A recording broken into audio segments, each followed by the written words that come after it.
Well, good morning, everyone.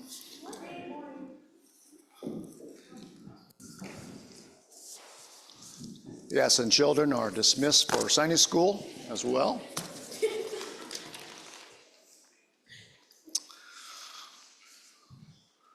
Well, we hoped that the Blue Jays would win the World Series. We hoped the Stampeders would win to get to the next level of the playoffs. Did you even notice the Stampeders were playing? Right. And we hoped the Flames would actually win a game sometime.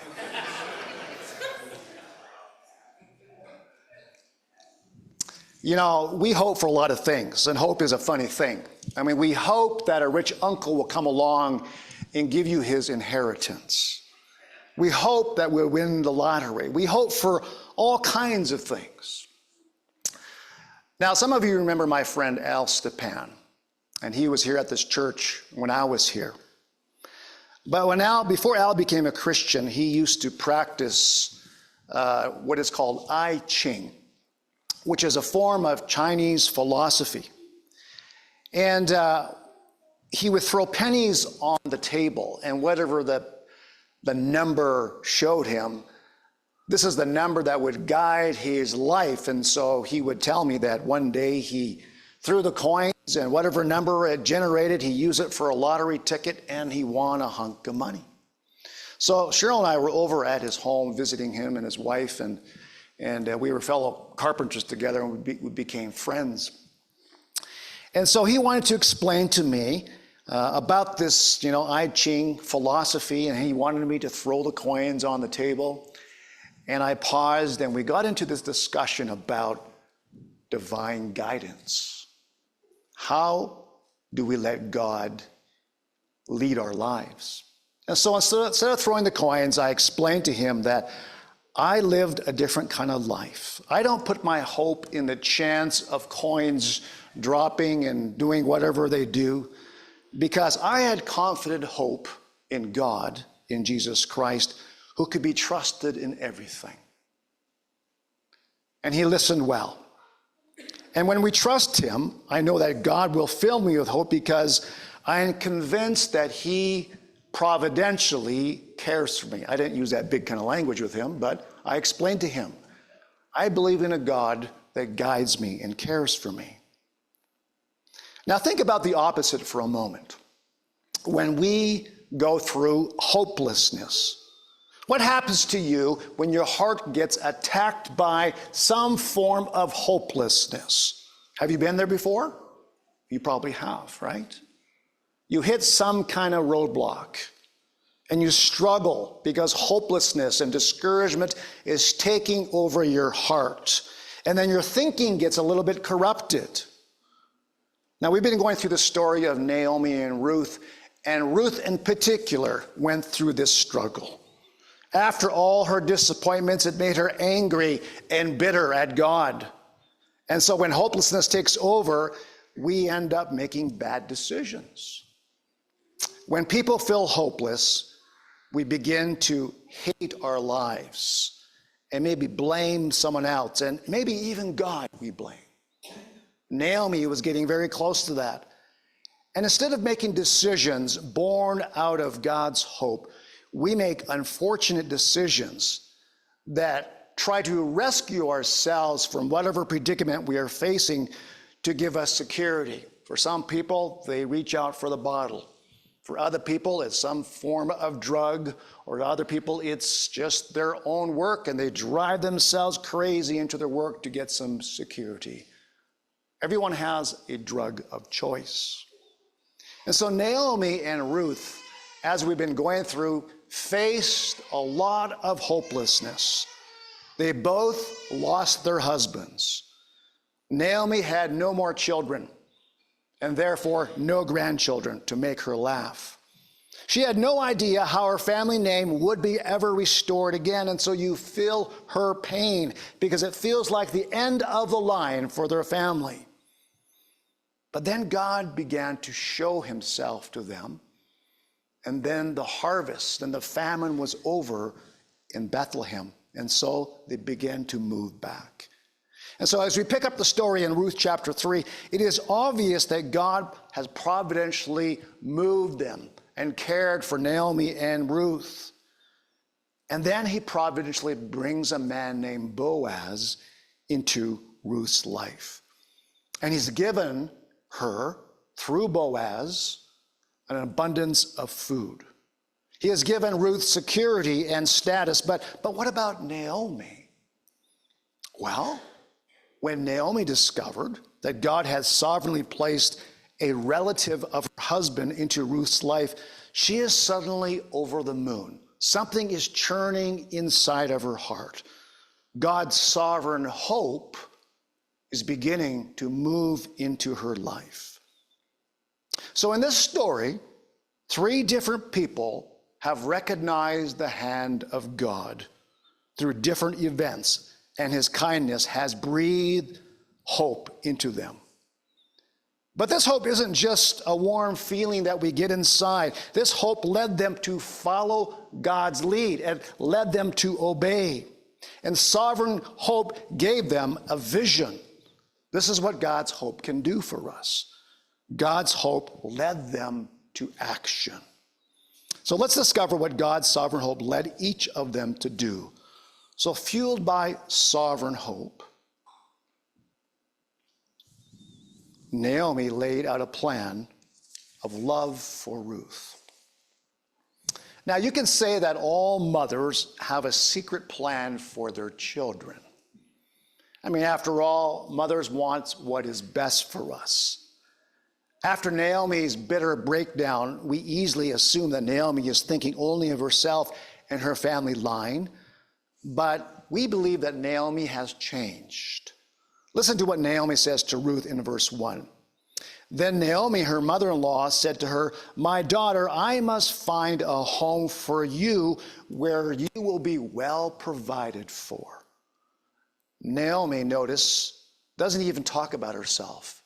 She's thinking about Ruth. Her focus is on Ruth. Naomi is deeply concerned for her daughter's rest. In Hebrew, the word for home that is used here means, or is manoah in Hebrew, which literally means a place of rest. My daughter, what I wish for you and pray for you is that you would find a place of rest. It refers to security and peace that all Israelite women long for in a home and with a loving husband. You see, in their world, widows without the help of family are destitute. There is no government assistance here. Ruth lost her husband, and she remained a foreign widow in a strange land. But God sovereignly renewed the hope of Naomi, which leads her to help Ruth find a husband. And so Naomi recognized this a divine opportunity. This is what happens to people filled with God's hope. Rooted in the hope of God, God's providential kindness, Naomi has a strong sense that Boaz has not appeared in Ruth's life simply by accident. And so in verse 2, it says, "Now Boaz, with whom women you have worked, is a relative of ours, and he is a kinsman redeemer." Now, this is unique to our culture, so let me explain to you what this means and why this is important here. Now, according to the laws of Israel, if a wife loses her husband, the next brother of the deceased husband is obligated to marry her and take care of her and the entire estate. In Ruth's situation, there are no brothers left. She has nothing. So what do you do here? But here in Ruth, we learn that in the spirit of the law, if there are no brothers remaining, other relatives in the family may also qualify to take on this responsibility. And so Naomi saw the hand of God in all of this, and one day, Naomi senses an opportunity and says to Ruth, "Ruth, my dear, I heard that Boaz is winnowing barley on the threshing floor tonight." Now, the threshing floor was out in the country, probably near the fields, and it was located in the hills on a rock surface. When they threshed grain and they tossed it in the air with a fork, the wind blew off the lighter husks, allowing the heavier kernels of grain to drop onto the stone floor. So it sounds like there was a lot of work to be done, and Boaz is maybe working late into the evening, and somehow sneaky mothers know what's going on here. And she knows that Boaz is working alone at night at the threshing floor. We're not sure how she found out. We'll probably never know. But fueled by sovereign hope, Naomi wanted to seize this opportunity. So Naomi said this to Ruth. Ruth, my dear, put on perfume, get dressed in your best clothes, then go down to the threshing floor, but don't let him know you are there until he is finished eating and drinking. And then when he lies down, note the place where he is lying, then go and uncover his feet and lie down, and then he will tell you what to do. I mean, isn't that the most interesting plan coming from your mother-in-law? I mean, talk about specific and detailed here. Come over in the cover of night. Let him smell your perfume, but don't let him see you. Let's be clear, Naomi is trying to secure Ruth a husband. Who needs howtofindahusband.com when you have Naomi, right? Who needs eHarmony when you have a mother-in-law that loves you? This is way more exciting.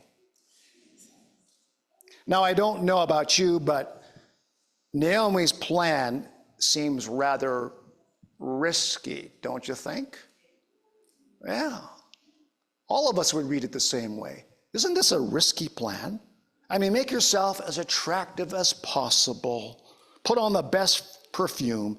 Make your way down to the threshing floor where you will find him sleeping somewhere. And when you find him, sneak up on him and then lift his cloak and lie down by his feet. Oh, what a risky plan. I mean, let's get real here. Where do you think this is going to lead? You know, we live in a sexualized culture, so when you read texts like this, I mean, what are you going to think, right? We can only think that she is giving him permission to be sexual with him. And honestly, actually, even the ancient original readers of Ruth probably would have thought the same thing.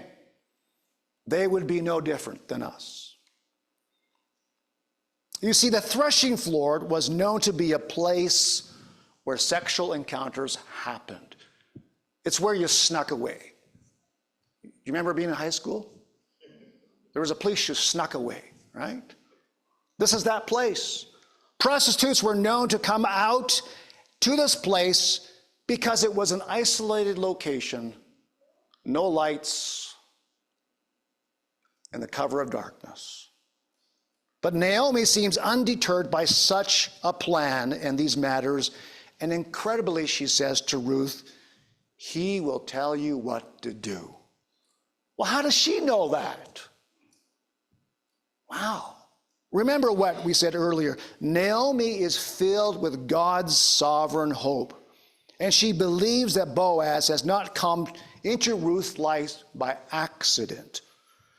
She has already said of Boaz, he has not stopped showing kindness to the living and the dead. She is immensely impressed with this man. Following God's sovereign hope and hand, she is motivated to care for her daughter-in-law. She has been motivated by God's sovereign hope. Moved by this same sovereign hope, Ruth took a righteous risk. Ruth would have said, Ruth could have said no to Naomi. I mean, this sounded like a risky plan as we were talking about. But the same hope was welling up within, Naomi is also welling up within Ruth. She too saw the hand of God. She has experienced the kindness of God through Boaz. And there are a few nagging questions we might have about this part of the story. I mean, normally when boy meets girl, the guys take the initiative, right? He makes the proposal. You would think that in Ruth's world, that would be certain. And it was. That's the normal way. So what is going on here? Now, Ruth did almost exactly what Naomi instructed her to do. She went down to the threshing floor. She literally went down from Bethlehem to the countryside. No electricity, only the moonlight guiding her to the threshing floor. And when Ruth arrived at the threshing floor, her heart was probably just beating out of her chest. Hiding behind mounds of grain, perhaps, patiently waiting until Boaz finishes his supper, settles down for the night. Then he ate his meal and drink until he was merry. And then he went down to sleep on a soft heap of grain. Now was her moment. And so she quietly and very softly and gingerly made her way to Boaz. She carefully uncovers his feet so not to disturb him. And then she lays down and she waits. All right, time to hit the pause button, right? Isn't it uncovering someone a little bit suggestive? Some say it is. Now, it doesn't say, it's not clear how she lay down. Was she parallel to him? Was it just feet to feet? It doesn't say, and we don't know. But with the reputation that the threshing floor already has, most readers, if not all readers of the time, would presume something inappropriate.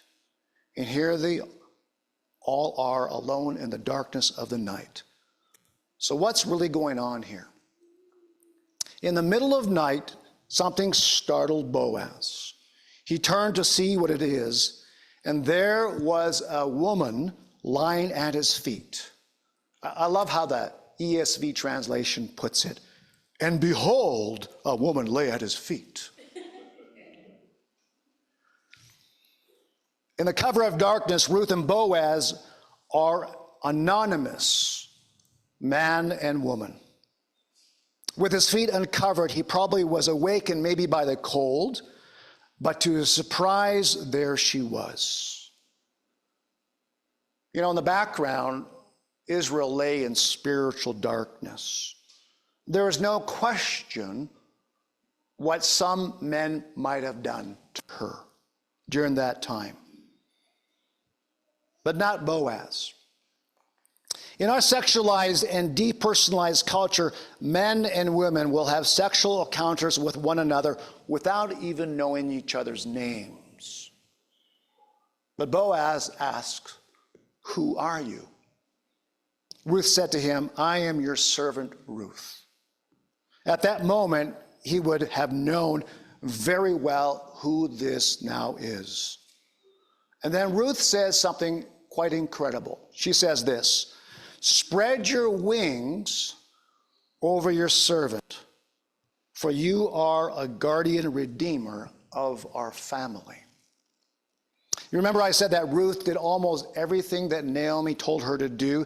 She did do most everything, but she added one more thing. She asked Boaz to spread his wings over her. And then she gave the reason. He was a guardian redeemer. We now know that Ruth's righteous risk was a decision that came from her own heart. This wasn't just following the directions of Naomi, her mother-in-law. We believe that the Lord is leading Ruth herself. This was her own righteous risk, so to speak. Now, is this a marriage proposal? The short answer, yes, It is. But be careful not to read your Western marriage proposals into this story. This is not your normal romance. The act of spreading your cloak over one's feet signified, as one commentator said, a new relationship in symbolic declaration of the husband to provide for the needs of his future wife. But there is a bit more to this.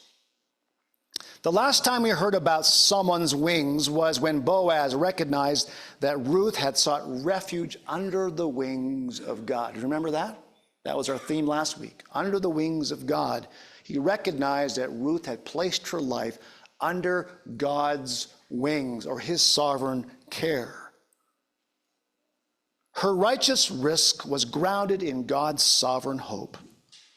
And for Ruth, her righteous risk went beyond her own security. When Boaz heard Ruth's request that evening, he replied, "The Lord bless you, my daughter. This kindness is greater than which you had shown earlier. You have not run after younger men, whether they be rich or poor." Now, what is Boaz talking about here? Remember, Ruth was a widow. She was free to marry anyone else.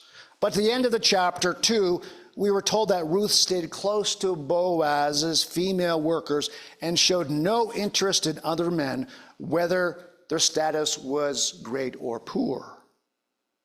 They could have been eligible, they could have been handsome, they could have been strong, wealthy gentlemen, but Ruth kept working with Boaz's female servants and lived with Naomi. In other words, Ruth loved Naomi, and she remained absolutely committed to caring for her. What was the first kindness? The first kindness Boaz is referring to is how she, in faith, left with her mother-in-law to a new country in Israel, all the way back to Bethlehem to care for her. What was the last kindness? By asking Boaz to cover her with his wings of his garment, she was only focused on rest and security under Boaz, but she was also taking care of her mother-in-law, Naomi. And so from Ruth's point of view, yes, of course, she wanted a husband, but she was also thinking about caring for her mother-in-law, Naomi. Boaz could redeem Ruth, but he would also redeem Naomi's family and all that belonged to her late husband and family. And moved by the sovereign hope of God, she went to the threshing floor that evening to take care of her mother-in-law. Talk about unselfish love. And so Boaz recognizes the selflessness of Ruth. But we also notice that Boaz himself acted with integrity. He too is moved by God's sovereign hope. And so when Ruth approached Boaz, the ungodly man would have interpreted her act as a sexual advance. But Ruth knew that God had led her to a man of integrity. She had confident trust. He had compassion for the poor, and he poured out his generosity on Ruth. Now we still might wonder why Ruth made herself attractive. What's that all about? Well, many people do interpret this as a seduction, but this is where our understanding of Eastern culture of that time is helpful. We might have thought that Boaz would be the one to propose to Ruth, but he didn't. But according to Dr. Daniel Block, he says this: Boaz was probably showing respect and sensitivity to Ruth because she was still a grieving widow who had lost her husband. He probably recognized she needed time and space for grieving. When Naomi prompted Ruth to see Boaz and to bathe and to put on perfume, these were the culturally accepted ways for Ruth to show that her time of mourning was over. And now she was prepared to be his wife. And so that helps us. It makes more sense. We sexualize everything, but this was a sign in their culture to say that I am now ready to be your wife. My time of grieving is over. And so what we see in Boaz is a picture of righteousness. The sovereign hope of God has moved Boaz to act with integrity, waiting for God's timing. So Naomi, Ruth, Boaz, all three of these characters are now moved by God's sovereign hope. You and I can live by that same hope if we so choose. That's what God would want for us. I mean, they share the same needs that we have, right? This is just a real human story. Families with needs. Do you need security? We all need security. We all need Manoah. We need God's peace. We need home. But sin always says, I will find rest my way. I'll figure it out myself. But my way, our way, may one day disappoint you. But what inspired these three to find God's rest was anchored in God's sovereign hope. God sovereignly directed these people. They paid attention and they let God lead them. So my question this morning is, what about you? What about you? Is your life anchored in God's sovereign hope? Is your life anchored in your faith in Jesus Christ? You know, I told you at the beginning about my friend Al, and he hoped that by throwing coins on the table that it would direct his life. Well, within months of our little conversation in his home that one day, he learned that his wife was having an affair with his best buddy, completely decimating their marriage forever. Al, of course, after that was looking for home. He was looking for Manoah. He was looking for rest. And I remember one day he gave me a call and he wanted me to come over because he was down, he was destitute. He was at the end of himself. And you don't see guys cry very often, but Al was in tears and we chatted in the privacy of his home. And I asked him, I says, Al, have you ever thought about God? And clearly, God was at work in his life. He says, yes, I have. I have. And eventually, to make a long story short, Al started attending this church. One day, gloriously, he surrendered his life to Jesus Christ. And he learned very quickly that his life is now being driven by the hope of Jesus Christ in his life.